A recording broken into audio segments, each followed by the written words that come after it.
I am with Bolton after round 3 of the ENG Under-14s Youth Netball Premier League Northern Conference. Bolton, really important day at the office. It was kind of a title eliminator type of day. Initially though, you played Chester. I thought, again, initially it was you were dominating the game, and I don't know, it's one of those weird games where it looks like one team's dominating, but then you look at the score and think the game doesn't reflect the score. Yeah. So it was like 14-10. In my head, it was like 25. Yeah.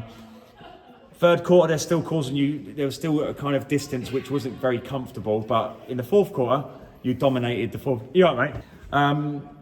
Yeah. So fourth quarter, you dominated. You come out and you completely ransacked Chester. It's kind of like, you thought, well, we're not having you give off the impression that you potentially could beat us, so we're going to go make sure that isn't going to happen. So, were you messing around with the team in terms of getting players on throughout the quarters to save yourself for Leeds, or was it just a case of working out how to beat them?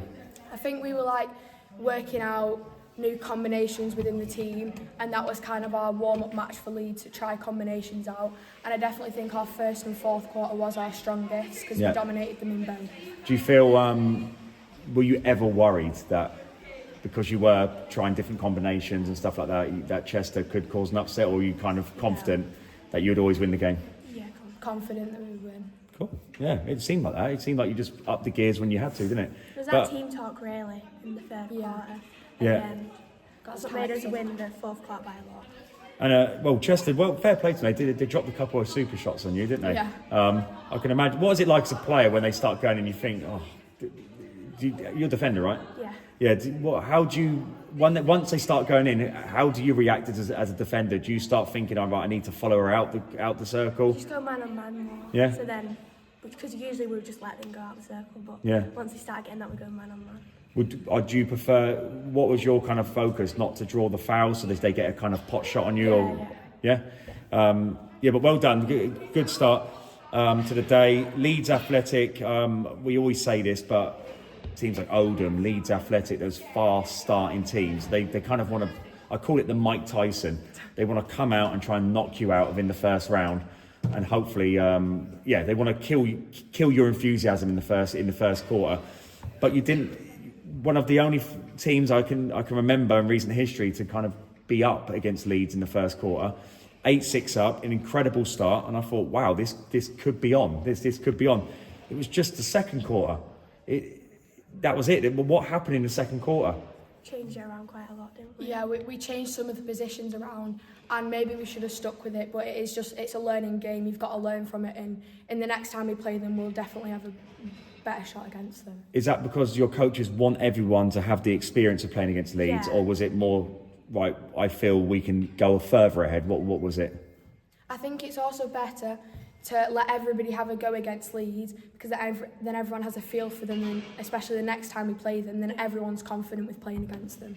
Where do you think it was going wrong in the second quarter? In what part of the court? We changed the whole defensive unit. Yeah. So. And then the defence into attack, working it down court.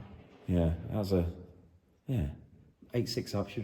I think should just kept the team the same. But we did play really well, and we did not put our heads down once, and we kept going through the whole game, which I think really helped us not let that gap get any bigger. No, you did incredibly well to keep that gap. It was just the second quarter. Yeah. I would love to go back in time and go, right, stick to that team that won the 8-6 in the first quarter and see where you were potentially in the third. But we can't go back in time. But scoreline in the end, 5-6 points in the end. Yeah. What's that? Does that reflect progress, or does that reflect you still got a lot of work to do? I think because the last time we played them, we beat them. It's quite even between us now, especially this season. This season is our season to start beating them a lot. Yeah. So it's just, like I said, it's just like a learning game. Next game, I'm putting this. I'm gonna say this is a medal game. You're taking on Wire. Both of you on 8 points. I think you're going to win the rest of your games. This game is going to decide who, in my mind, will come third in the league. What's your thoughts on that game against Wire? We are playing them tomorrow. Yeah. Oh, so yeah. that's our warm-up match to see what combinations especially work against them. But yeah, we're excited and we're going to beat them. Played Cool. them last week as well. We We beat them with a big by a gap. lot. Yeah. Yeah. Cool. Well, no, well done, girls. Again, I thought you were, especially after the Ellesmere Port game at the start, well, we drummed it up and it didn't go according to plan. I thought, well done for showing incredible character to go ahead in that game. It's just the second quarter for me is where you lost the game. So unlucky, but fantastic performances today. So well done, Bolton. See you in round 4. Thank you.